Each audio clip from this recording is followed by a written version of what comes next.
요즘 나온 신간 서적 중에요. 끝까지 살아남는 자의 비밀이라는 책이 있습니다. 제가 이 제목을 딱 보고 굉장히 매료됐어요. 끝까지 살아남는 비결. 그래서 그 책을 사서 이렇게 쭉 읽어보니까 라츠커라는 중국 역사학자가 쓰신 책인데요.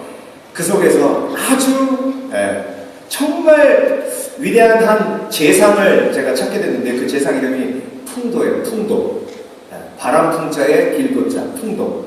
근데 이분이 왜 제 마음을 싹 훔쳐갔냐면, 당나라가 망하고 송나라가 세워지기 전에 5대 신국이라는 시절이 있었어요. 아주 혼란한 시절인데, 그 시절에 나라가 5번 바뀌고 왕이 11번 바뀌는데, 이분이 30년 동안 아주 높은 벼슬을 계속했어요. 더 놀라운 건 20년 동안 계속 재상을 했습니다.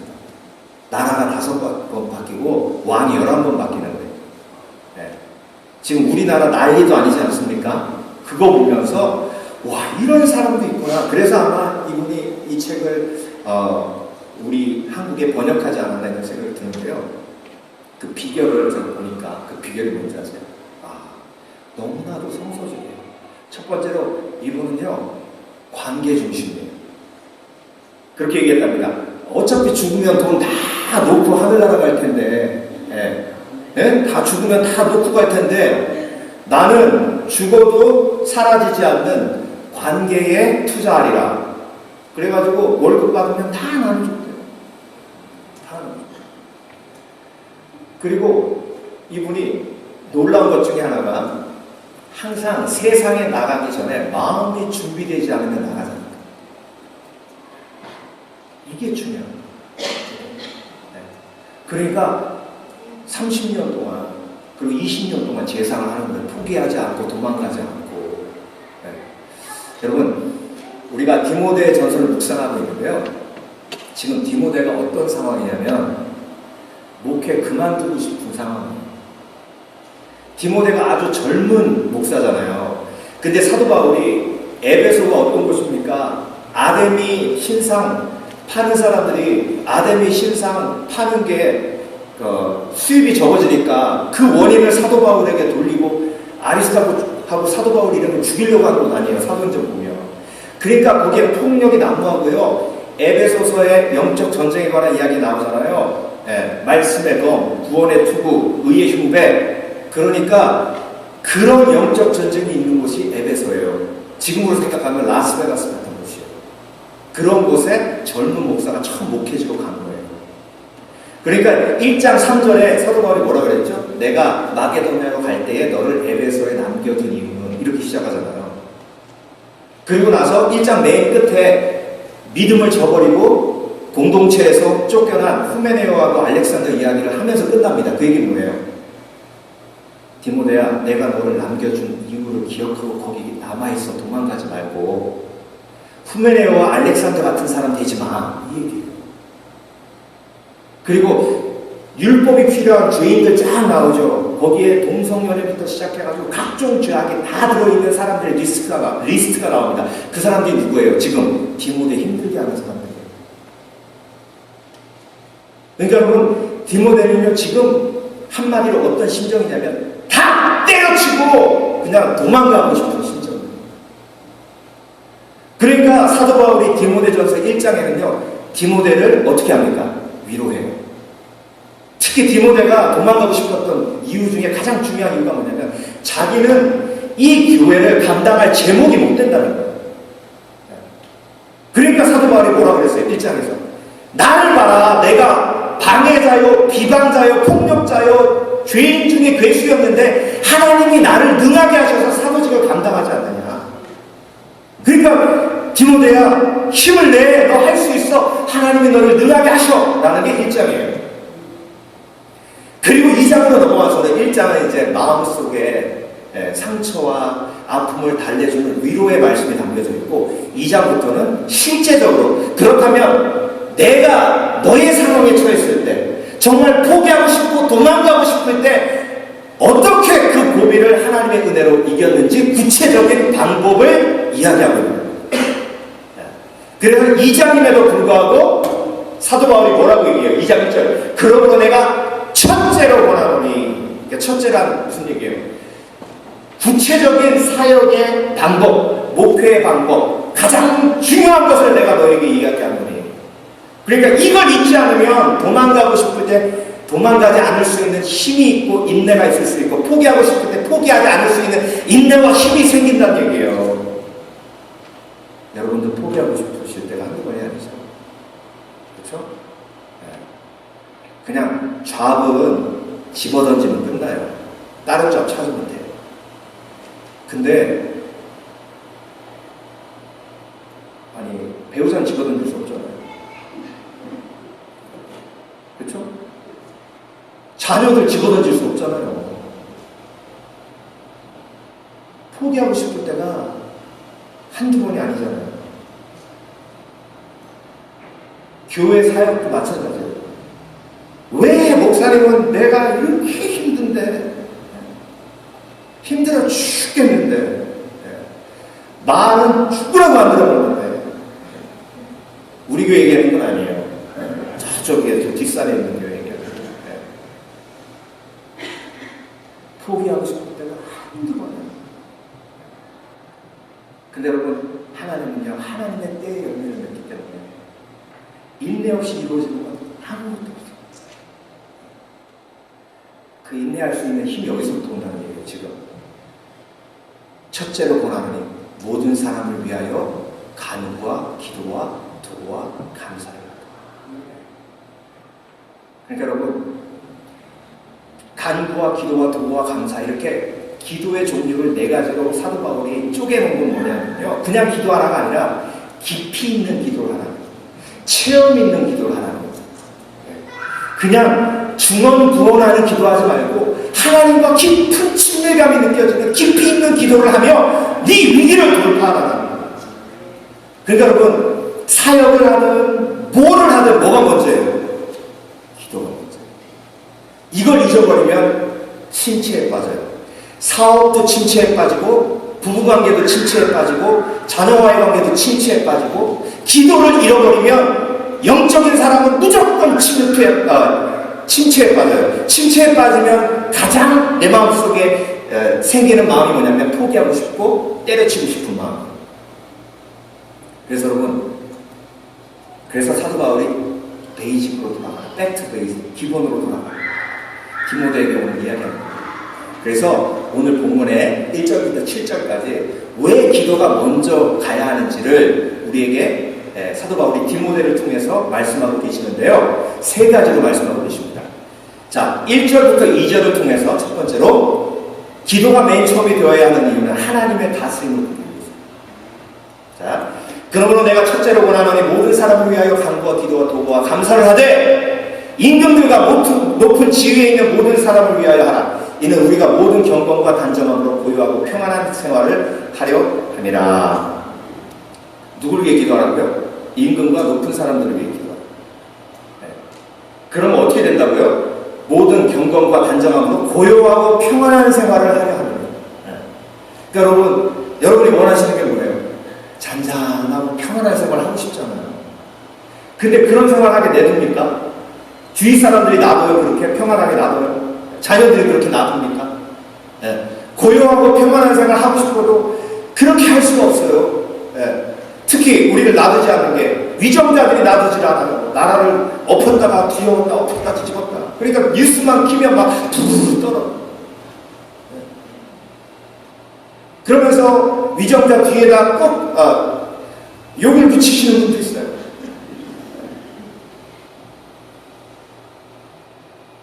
그러니까 평안하고 단정하지 못해요. 그러니까 사도 바울이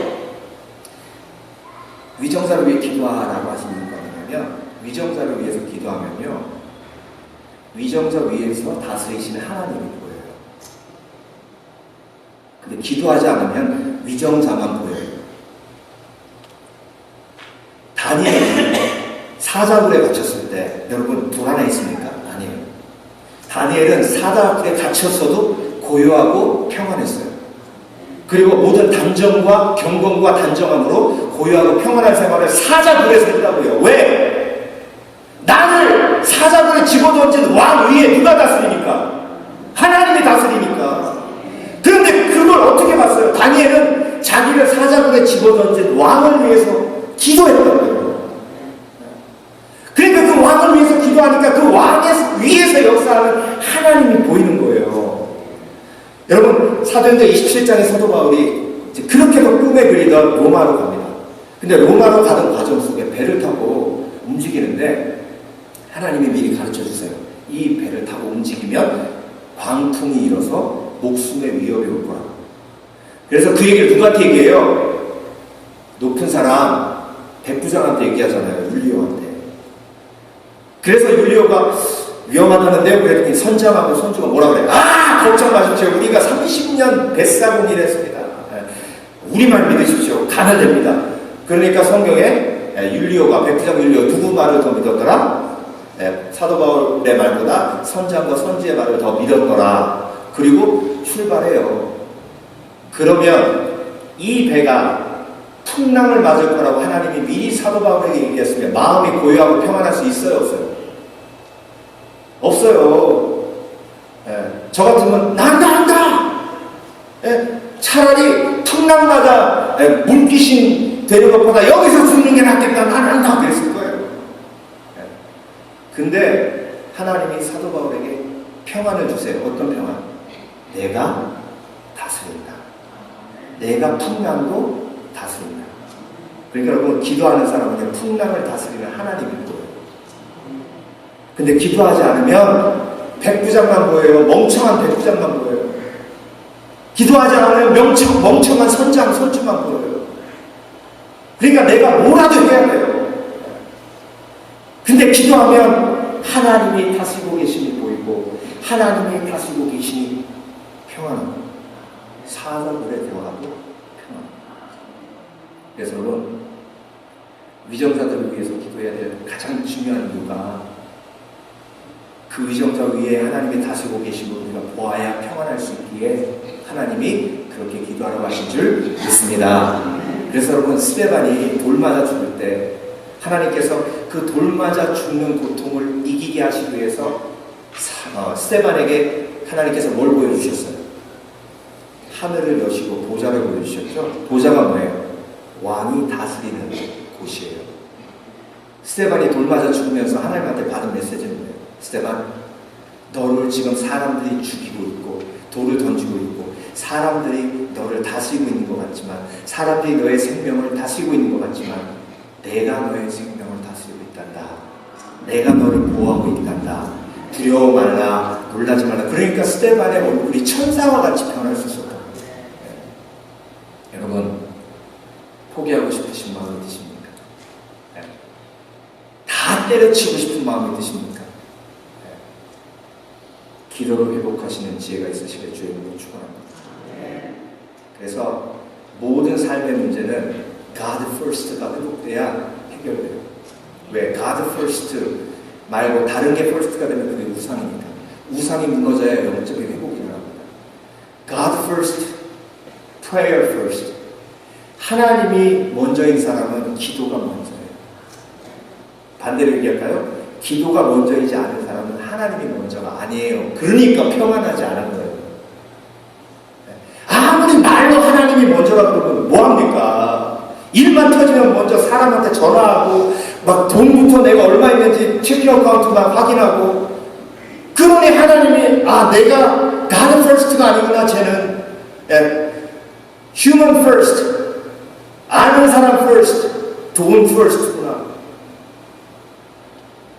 그래서 여러분, 기도가 먼저 되어야 하는 이유, 하나님이 우리를 다스리고 계심을 우리가 보아야 평안할 수 있고, 그리고 고요한 생활을 할 수 있고, 그것을 통해서 하나님이 역사하시는 것을 기다릴 수 있고 인내할 수 있기 때문에 사도 바울이 디모데에게 그렇게 얘기하는 거예요. 위정자들을 위해 기도해라. 두 번째, 기도가 맨 처음이 되어야 하는 이유, 하나님의 마음을 품기 위해서. 하나님의 마음을 품기 위해서. 이것이 우리 구주 하나님 앞에 선하고 받으실 만한 것이니 하나님은 모든 사람이 구원을 받으며 진리를 아는 데 이르기를 원하시느니라. 하나님의 마음을 아신다는 건 뭐예요? 마음을 안다. 그 사람의 마음을 안다는 건 뭐예요? 그 사람이 원하는 게 무엇인지를 아는 거예요. 하나님의 마음을 알기 위해서 뭐 해야 돼요? 기도해야 돼요. 네. 그러면 내 마음속에 하나님의 마음이 담겨져요. 디모데야, 지금 네가 적이라고 생각하는 사람이 적이 아니야. 하나님은 그 사람도 구원받기 원하시고. 그래서 사도 바울이 오늘 본문 마지막에 내가 이방인의 사도로 부르심을 받았다는 거예요. 이방인의 사도로. 네. 이방인을 예수 그리스도의 복음을 전하는 게 얼마나 힘들고 어려운 거예요. 네. 그 에베소 그리스 문화에 젖어 있는 우상에 빠져 있고 죄악에 빠져 있는 그 사람들을 하나님의 품으로 인도할 때에 얼마나 힘들고 어려워요. 포기하고 싶죠. 그런데 하나님도 그 사람들을 어떻게 하시나요? 사랑하신다. 그 하나님의 마음을 품어야 그 사역을 감당할 수 있다. 그래서 여러분, 인생에서 준비가 필요하죠. 가장 중요한 준비가 돈 준비도 중요하고 옷 준비도 중요하고, 그렇죠? 우리의 삶은 여행과도 같지 않습니까? 광야를 여행하는 여행자와도 같아요. 여행자가 가장 중요한 게 뭐예요? 짐이죠. 그렇죠? 양식도 중요하죠. 그런데 모든 준비 중에 가장 중요한 준비가 뭐예요? 마음의 준비. 그래서 품도 제가 얘기했잖아요. 30년 동안 그 높은 지위에서 5개의 왕조가 바뀌고 11명의 왕이 바뀌어도 절대로 끝까지 않았던 풍도가 절대 하지 않았던 게 마음의 준비가 되지 않으면 세상으로 나아가잖아요. 그래서 여러분, 사람을 만나기 전에 마음의 준비, 예수 그리스도의 마음을 품어야 그 관계가 아름다운 관계가 돼요. 근데 욕심이 가득한 상태로 사람을 만나잖아요. 그러면 그 사람도 상처받고 나도 상처받고. 그러니까 마음의 준비가 되지 않으면 아예 사람을 만나지 않는 게 나아요. 여행도 마찬가지예요. 여행에서 제일 중요한 준비가 마음의 준비예요. 다른 걸 다 준비했어요. 막 이것저것 다 준비했어요. 근데 여행 가서 냅다 싸웠어. 비행기 안에서 싸웠어. 그럼 무슨 생각이 들어요? 에이, 그냥 집에 가버려. 비행기 돌려. 마음의 준비가 되지 않으면 하나님의 영광을 드러낼 수 없다. 너희 속에 이 마음을 품으라. 곧 그리스도 예수의 마음입니다. 그리스도 예수의 마음은 낮아지는 마음이요, 품는 마음이요, 사랑하는 마음입니다. 제가 좀 좋아하고 존경하는 목사님이 제가 목회 초기에 저한테 뭐라고 조언을 하시냐면, 박 목사, 이렇게 목회하다 보면 박 목사를 무지하게 힘들게 하는 사람이 있을 거야. 그러면 이 감정을 꼭 기억해. 뭔데요? 제가 처음 목회하실 때 교인도 몇 명 안 되는데 그렇게 힘들게 하는 사람이 한 명 있어요. 그래가지고 그 목사님이 기도를 하시는데, 하나님, 저 인간을 치워주시옵소서. 그래서 제가 그랬어요. 목사님이 그런 기도를 하셨어요? 그렇게 될 때 너무 힘들어요. 설교할 때 찌르면 돼요.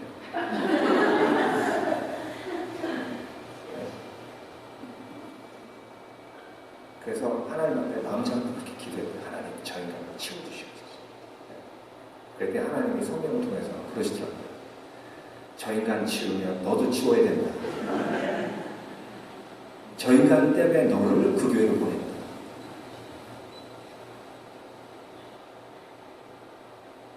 그래서 그분이 가장 멋진 동역자가 됐다. 그런데 데뷔를 해주시면서 하나님은 정말 한 명을 하면 너무 귀하게 여기세요. 지금 사도 바울이 디모데한테 그 얘기하고 있는 거예요. 너 도망가려는 이유가 뭐냐? 너 포기하려고 하는 이유가 뭐냐? 너 싫어하는 사람들 때문에 그런 거 아니냐고. 너 힘들게 하는 사람 때문에 그런 거 아니냐고. 근데 하나님이 그 영혼을 사랑하시면 어떡하냐? 예수 그리스도의 마음을 품는 수밖에 없지. 그래서 제가 오늘 설교 준비하면서 우리 교회에서 나를 안 좋아하시는 분이 있나 생각해 봤더니 한 명도 없는 거예요. 너무 감사한 거예요. 혹시 목사님한테 안 들켰구나 생각하시는 분은 계속 들키지 마세요.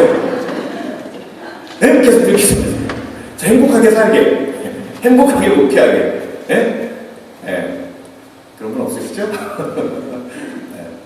네. 그 부분에 참 너무 감사한 거예요. 너무 감사하다. 야, 이렇게 감사할 때가 있을까? 그렇게 멋진 디모데도 그렇고 힘들고 사도 바울도 힘들었는데. 네. 그래서 여러분, 기도하며 마음에 준비하시는 지혜가 있으시길 주님으로 축원합니다. 네. 그래서 하나님의 마음을 기도하며 품게 돼요. 여러분 외국에 여행 가시면 제일 먼저 하셔야 될 게 뭐예요? 공항에 딱 내리자마자 화장실 가는 거 말고 환전해야 되잖아요. 환전해야 되잖아요. 내가 가지고 있는 돈을 주고 거기서 쓸 수 있는 돈을 받아야죠. 그렇죠? 기도가 마찬가지예요. 세상에 나가기 전에 내 더러운 마음, 쓸모없는 마음을 하나님 앞에 드리고 예수 그리스도의 마음을 내 마음속에 담아야 돼요. 그래야 삶이란 여행이 행복해요. 기도 없이는 절대 이루어질 수 없는 일이 예수 그리스도의 마음을 푸는 거예요. 마지막으로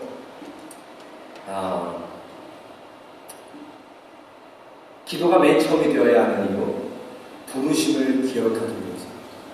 부르심을 기억하기 위해서.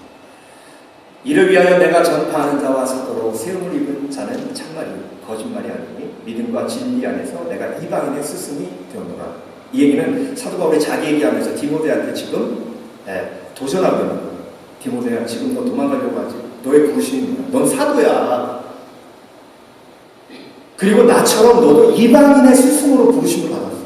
네가 가르치고 있는 사람들은 하나님의 말씀도 모르고 정말 율법도 모르는 정말 네가 생각하기에 한심한 사람이고 변화되지도 않고 잘하지도 않지만 그 이방인의 스승으로 하나님이 너를 부르셨어. 너의 부르심은 에베소 교회에 있어. 도망가지 마. 하나님의 부르심이 거기 있는 거야 라고 지금 이야기합니다. 여러분의 부르심은 어디 있습니까? 여러분의 부르심은 무엇입니까? 여러분 달란트 비유를요 좀 잘 이해하실 필요가 있어요. 그 달란트가 재능이기도 하지만 부르심이기도 해요. 이렇게 한번 생각해보죠. 달란트 비유와 연결시켜서 어느 선교사님 한 분이 있는데 교회에서 막 기도하면서 한 지역으로 그 선교사님을 파송했어요. 근데 그 선교사님 그 지역에 가서 성경이 또박또박 받아가지고 그런 선교사님은 실제는 없을 거예요. 예를 드는 거예요. 또박또박 받아서 자기 집 멋있게 꾸미고 맨날 좋은 거 맛있는 거 먹으러만 다니고 친구들하고 만나서 맨날 놀기만 하고 그런다면 여러분 그 선교사님을 여러분 어떻게 생각하시겠어요? 위선자, 가짜, 죄인 중에 괴수, 서포트 하지 말아야 돼. 뭐 이런 생각 드시겠죠? 그쵸? 안 드세요? 목사님 이유가 있겠죠. 힘들었나 보죠. 현지 적응하나 보죠. 그런 생각 드세요? 똑같아요. 하나님이 저와 여러분을 이 땅에 보내신 건 파송하시기 타셨기 때문에 컬링입니다. 근데 내가 이 땅에 와서 그 부르심을 잊고 내 소유 늘리는 데만 정신 나가 있고 놀러 다니는 데만 정신 나가 있고 하나님이 나한테 원하시는 거 부르심은 뭔지 그냥 컬링이 뭐야? 컬링이 전화 온대 천국에서. 그러면 그게 달란트 비유에 나오는 악하고 게으른 종이에요. 부르심을 모르는 하나님의 자녀. 그러니까 천국에 가면 그냥 고개 숙이고만 있어야 돼요. 계속. 여러분 사도 바울이 디모데에게 이야기하고 있는 게 지금 그거예요. 부르심이 있는 곳에 있는 게 가장 행복한 길이고 하나님이 원하시는 길이다. 너의 부르심은 지금 어디에 있다? 에베소에 있다. 여러분 엘리야가 바알과 아세라를 섬기는 선지자 850명하고 영적 전쟁을 벌이고 이겼어요. 근데 그걸 딱 끝나면 이세벨도 하나님이 처단하시고 아합도 처단하고 이스라엘에 평화가 올 줄 알았는데 아합과 이세벨은 그대로 남아있고 이세벨이 뭐라고 했는지 아세요? 엘리야 네가 죽일 선지자들처럼 너도 죽일 거야! 이렇게 그러니까 엘리야가 거기서 담대하게 하나님이 다스리고 계신다 이러면 얼마나 좋아요. 근데 그 어마어마한 영적 전쟁을 이루고 엘리야가 갑자기 확 두려움이 생겨가지고 도망가네. 근데 여러분 갈멜산이요 이스라엘 맨 북방에 있어요. 네. 우리나라로 따지면 백두산이라고 생각하시면 돼요. 거기서 어디까지 도망갔지 아세요? 부엘세바까지 도망가요. 우리나라로 따지면 제주도까지 도망가요. 거룩나 나 살려라 그러고 막 도망간 거예요. 그리고 도망가가지고 광야로 자기 종을 세워놓고 광야로 혼자 나가서 자살하려고 하나님 날 죽여 주시옵소서 그러는 거예요. 날 죽여 주시옵소서. 네. 하나님을 위해서 살아남은 자는 나 혼자밖에 없습니다. 나 혼자밖에 없습니다. 네. 그러니까 여러분 내가 기도하면 부르심을 알고 하나님이 다스리고 계심을 체험하고 경험하는데 그 순간에 기도하지 않으면 하나님의 다스림이 보이지 않고 거기에 엄청난 두려움이 확 몰려오면서 내가 어떻게 해요? 도망가. 근데 그 도망간 엘리야를 하나님이 위로하시고 하나님이 엘리야에게 보여주신 게 뭐예요? 천둥을 보여주시고 바람을 보여주시고 지진을 보여주세요. 그러면서 엘리야에게 가르치신 건 뭐예요? 이 세상은 아왕이 다스리는 게 아니야. 내가 다스리는 거야. 하나님의 다스림을 다시 보고 부르심을 되찾고 엘리야가 다시 사명의 장소로 돌아갑니다. 여러분 오늘 하나님께서 저와 여러분에게 디모데전서의 말씀을 통해서 기도가 우선이 되어야 되는 이유를 우리에게 말씀하고 계십니다. 기도할 때 위정자들을 위해서 기도해야 하나님이 다스리고 계심을 볼 수 있고 기도해야 우리의 부르심이 무엇인지를 명확하게 알 수 있고 기도를 통해서 하나님께서 예수 그리스도의 마음을 우리에게 품게 하셔서 우리가 하나님께 영광 돌리는 삶을 살게 하시는 줄 믿습니다. 아무쪼록 저와 여러분 오늘도 그런 크신 하나님의 은혜가 저와 여러분에게 풍성히 임해 오늘도 기도가 최우선이 되는 삶을 사시는 저와 여러분 되시길 주의 이름으로 축원합니다. 기도하겠습니다.